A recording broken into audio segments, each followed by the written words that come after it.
Alright, this is our blinder LED flashing kit. Have it hooked up to a 9-volt battery. It has an IC, a capacitor, 3 resistors, and a potentiometer. To adjust the flashing, just take a screwdriver with a small tip. Put it on here. Let's see. Clockwise. Speeds it up. Oh wow, look at that. And counterclockwise should slow it down. There's an indicating dimple right there.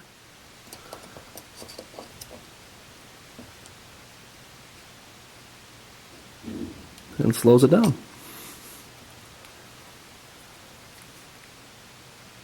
Fun kit to build.